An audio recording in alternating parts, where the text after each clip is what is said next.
Hi there, I'm Phil. I'm a docent here at Fairfax Station Railway Museum. Thank you for joining us today. We're going to talk a little bit about, and we're going to show you a video on our refurbishment of a sign. We acquired a yard limit sign not too long ago. The sign itself weighs about 150 pounds. It's very heavy, cast iron, and it's caked full of rust, dust, dirt, and a lot of paint. It's got to be chipped off, cleaned off, scrubbed off. It's going to take a lot of work. Once we get that sign cleaned off, we're going to repaint that sign, make it look really nice. That's going to be phase 2.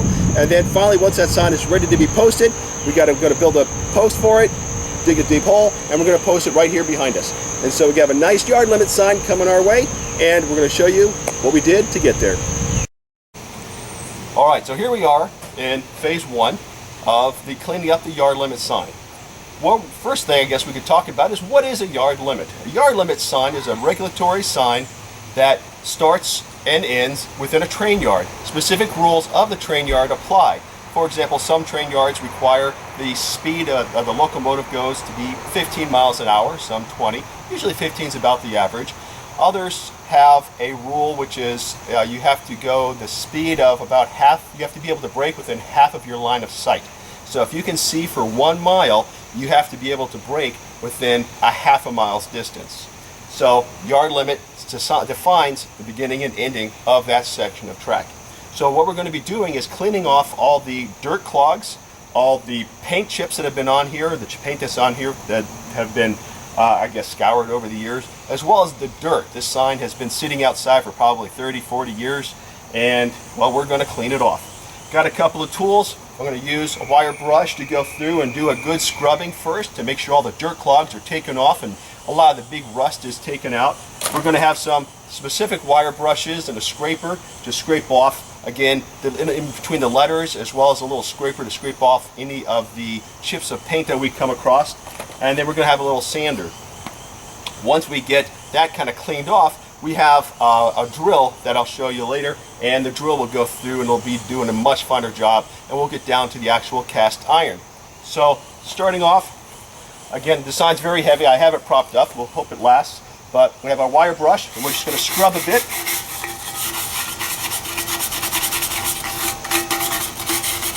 So you can see this area up here in particular has a lot of rust on it, and you can see the rust coming up as I'm scrubbing. Down here we have a lot of dirt clogs, and so those are coming off pretty easily. Paint's not coming off too well. The cast iron has been eaten away, so there's a lot of chips and holes and grooves inside of it, so we're going to try to clean those out as best we can, but that's going to be a little more challenging.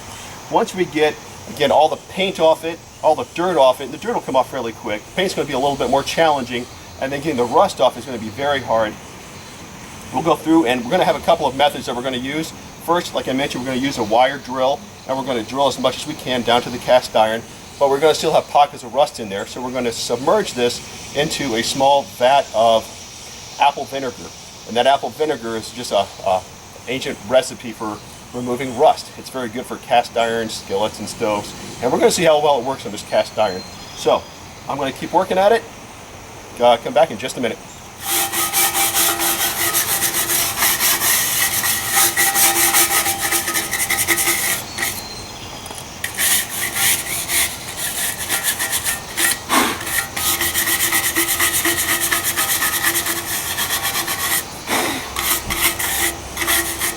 Okay, so what we're going to do is we've gone through, we've cleaned off all the dirt, cleaned off as much rust as we can that's really sticking out. Got my safety glasses on, got my power gloves, and we're going to go ahead and take our power drill, our wire brush, new wire attachment to it. It's not that powerful of a drill, but I don't think you need a whole lot of horsepower. This will do the job. We're going to start with the letter D, and we're going to go through and we're going to clean up the letter D. We're going to scrape off, again, most of the letters. Hopefully this will take off a lot of the paint that's on top of it, as well as a lot of the rust, and we're going to let that cast iron underneath shine.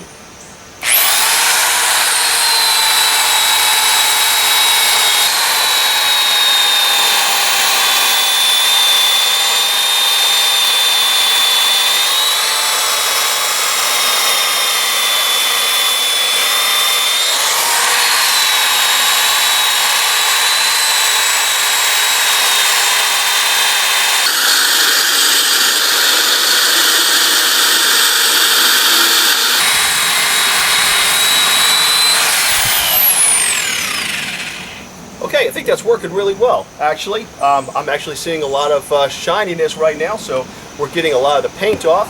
We're getting a lot of the rust off also, which is, again, a very good sign. All right, so here's the final product. That doesn't look too bad at all. It's a lot of work, and remember, we have two sides of the sign that we have to do. So now we have this sign pretty much completely done. I don't think we have to do a whole lot more. I have removed all the dirt, removed most of the paint. There's little chips left here and there, especially in grooves that are very difficult to get out.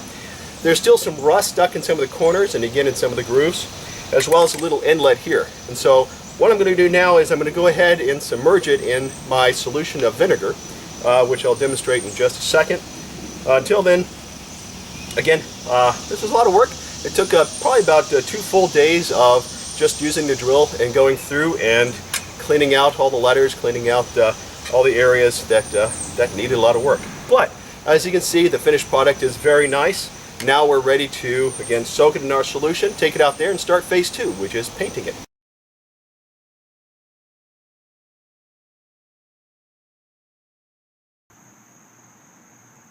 So here we are with the yard limit sign. We've made some good progress. We have painted the nice primer on there, and we've painted yellow, a nice warning yellow. And the next step is to paint the borders, or pretty much everything that's white right now, paint them black.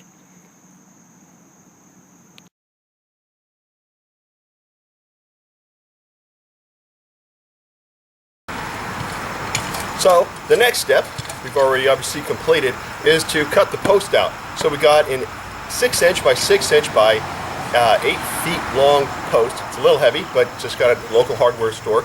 We had to cut a notch in the top of it so that the sign can slip right on top of the notch. So what we did is we measured it down, we cut it along the sides, then cut it along, each of the panels there. And so we cut off a handful of pieces just like this. So now we have a nice solid notch that we should be able to put into the ground. We're digging a hole right over here, put the yard sign on it. It'll be up momentarily.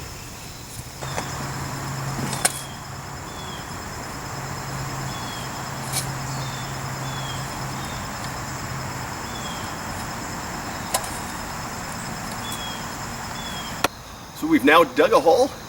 We are pretty much ready to put the sign in. We've gone ahead and connected the sign to the post, and next thing we're going to do is hoist it up. Now remember, that's about a 150-pound sign, and I would say probably about a 100-pound post. But we're going to go ahead and pull it up and set it in. All right.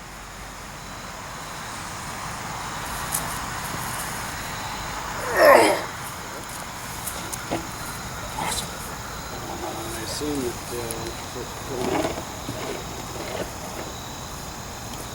that's all we need.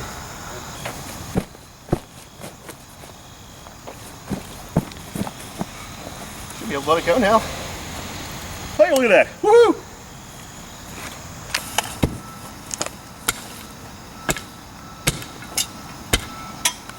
Check for a break and see if I can break it. And there you have it. Had a lot of really good help, especially digging the hole and getting the sign put into place. It's been a fun couple of weeks adventure getting the sign totally cleaned up, repainted, and posted. So now the Fairfax Station Railway Museum has a new acquisition, and it looks really nice. We're very excited about it, so please come on out and visit us and see our new yard limit sign. Thank you, and we'll see you at the station.